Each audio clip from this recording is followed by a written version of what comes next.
Hi, this is Alex Mitchell from Agents of Change, and I'm excited to share the results of our State of Social Work 2026 report.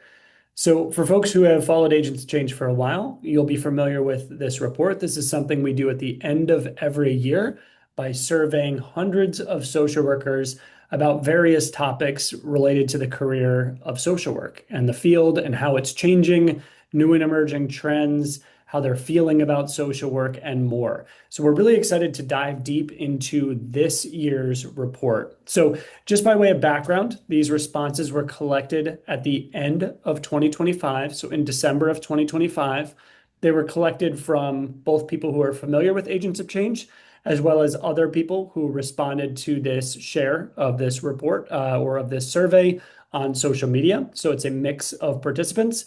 And we ended up with 414 social workers completing the survey. Similar to prior years, we had a pretty good distribution of different level of experience. So we had about 20% of respondents with less than 3 years, 20% 3 to 5 years, 20% 5 to 10, 15% 10 to 15, and 26% with more than 15 years in the field. So again, kind of zooming out, very diverse group from the amount of experience they've had in social work. We also saw a good age distribution. Our biggest group was 50 to 59 with 28% of respondents, but we had 24% in the 40 to 49 range and 24% in the 30 to 39 range. We also had 17% who were 60 or older. So again, a very diverse age representation that's pretty balanced across the age ranges. We ended up for this survey with 87% female respondents, 10% male, and 3% non-binary or declined to identify. And we had 14% of respondents identifying as Mexican, Mexican American, Chicano, Puerto Rican, Cuban, Cuban American, or a member of another Spanish, Hispanic, or Latino group. We had 53% white identifying race, 41% black, 3% Asian, and 2% American Indian or Alaskan Native. We also had great representation across the United States in this survey with 46 states and the District of Columbia represented. Finally, 87% are currently employed as a social worker of the people who responded to this survey. So again, those are the general demographics of who responded, our 414 respondents. So let's jump into the results. So first, we ask about the ASWB exam and just licensing in general, how people are feeling about that, what seems to be working, what seems to be not. About 59% were currently studying for an ASWB exam. Most of those were studying for the clinical exam. About 2/3 of respondents who said they were studying for an exam, they were studying for the clinical. About 1/3 were master's exam. And the primary reason folks identified as why they're taking the ASW exam was to acquire a valuable credential, to be able to get that licensing level that they need the exam for, with a smaller percent saying it's required for a job that they're applying for or a current job. But respondents definitely indicated they want to see improvements to the exam, changes made to the exam. The big ones that we saw this year were they want more clarity and higher quality exam questions. They want the exam content to be more relevant, more practical. They also want a reduced cost of the exam and financial burden. We saw some comments around, if you have to retake the exam, there should be some cost savings. There should be ways, that isn't as financially burdensome as it is today.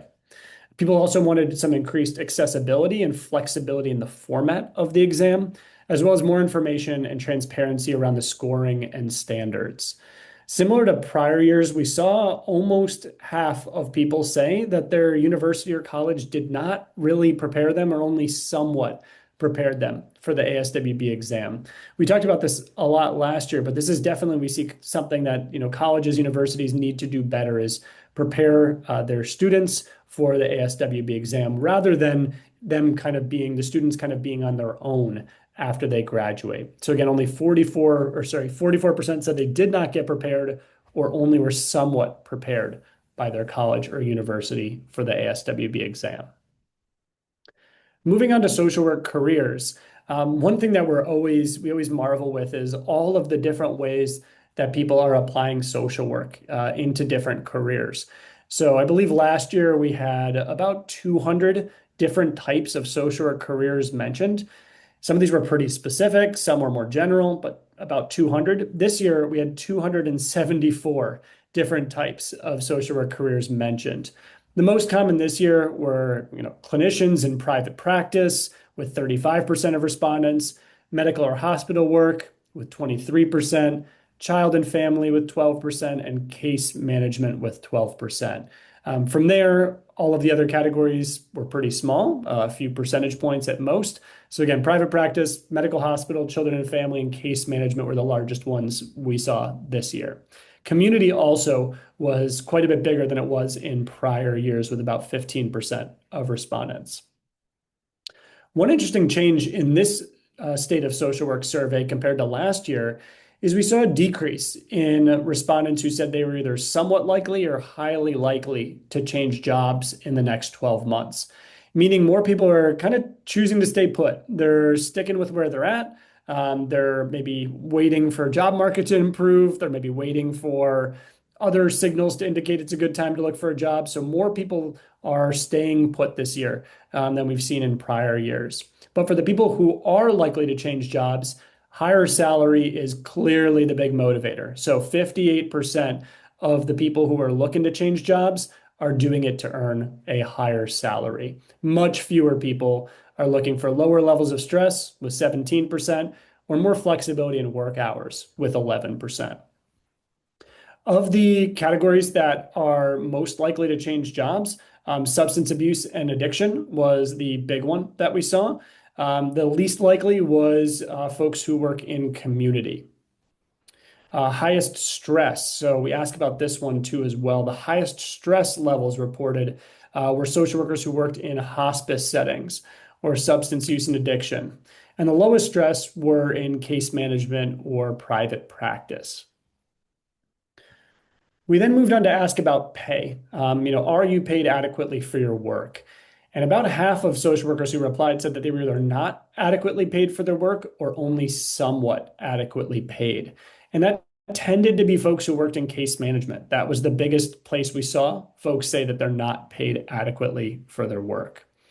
For paid adequately, we saw that most come up in child and family and substance use and addiction. Those were where people felt like they were at a higher rate paid adequately for their work. Looking ahead at the future of social work is something we like to do in this survey. We don't just want to survey what happened in the past, we want to see how people feel about the future. So about half, 48%, were either very positive or somewhat positive about the future of social work. At first, that might sound okay, but last year, that was 62%. So in 1 year, we went from 62% down to 48% of people feeling very positive or somewhat positive. So this was quite a big drop. Honestly, the biggest change we saw year over year in the survey was how positive people are feeling about the future of the social work profession. And we saw this especially show up with social workers with fewer years of experience. So for social workers with less than 3 years of experience, last year, 66% were positive, very positive, or somewhat positive. This year, only 42%. So 66 to 42%, pretty big drop there.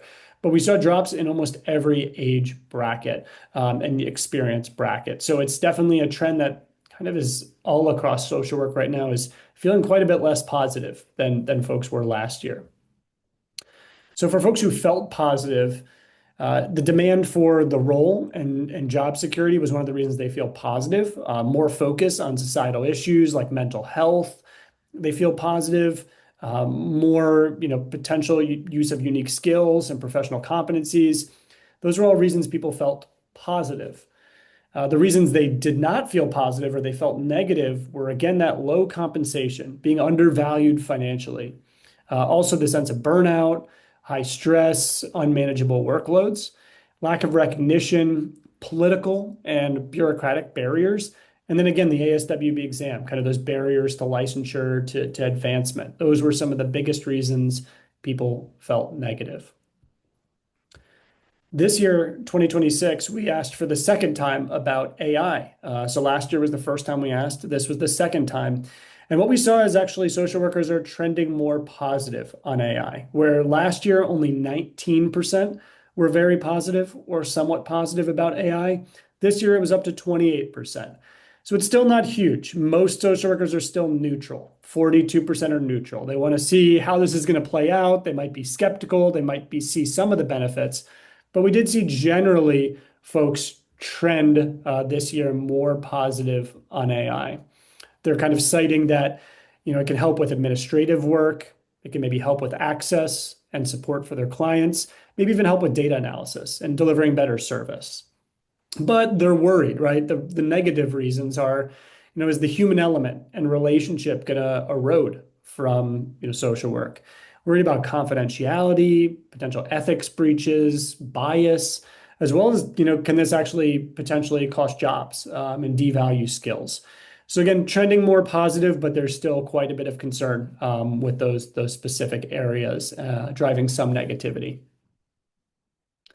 This was also the second year we dug into continuing education for social workers. So we saw some similar trends where people tend to find CE content from online searches primarily, as well as coworkers and social media. And we saw similar trends with the amount of money people are spending, with most social workers kind of spending in the $100 range. About half spend either less than $100 or around $100 on CE every year. A little bit less than half spend, more than $250. So we saw, again, kind of around 100 to 250 is where most social workers are spending. And then for the first time this year, kind of rounding out our survey, we asked about clinical supervision for social workers. We found that a little bit more than half of the respondents either receive supervision at their place of work or they have the ability to. Maybe they don't need it today, but in the future, when they do need it, there's someone who can provide supervision. So another way to interpret that is close to half can't get supervision at work. Of respondents, a little bit less than a third, 29% said they've paid for supervision before. So they've actually, paid out of their own pocket for supervision. And for those who have paid, most of that population has spent more than $40 per hour on that supervision. So that's 53% of those people who have paid for supervision have spent more than $40 per hour. The balance of people have spent less than that who have paid for supervision before. So this was an interesting finding that we hope to dig into further as we want to understand supervision and maybe some opportunities in that area to help social workers. So again, this was an overview of the 2026 State of Social Work. If you're interested in downloading the infographic or the full report, you can find that at the blog at agentsofchangeprep.com/blog. And you can find lots of other great content there. So you can find practice content, free information if you're preparing for the ASWB exam, as well as paid materials.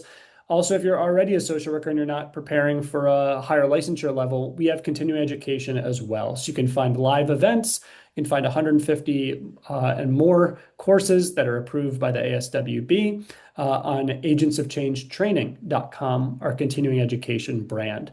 So I hope you enjoyed learning a little bit more about the state of social work, and thank you to everyone who participated in the survey.